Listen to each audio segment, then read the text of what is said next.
Here are all the default windows available in After Effects, starting with Command 0.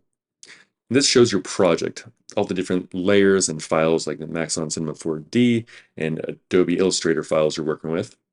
Command 1 up top shows all your tools. Command 2 is info, which is the RGB data of the where the cursor is in your project and also the XY value.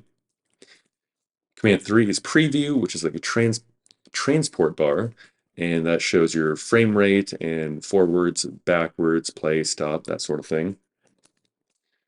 Command 4, audio meters. Command 5, effects and presets, of which there are many. Command 6, character, and that's type character, so your font, how large and small your font is. Command 7, paragraph, think Microsoft Word, aligning your text to the center, to the left, to the right. Command 8 is the paintbrush attributes, if you're using the brush tool. And Command 9 is the brush itself.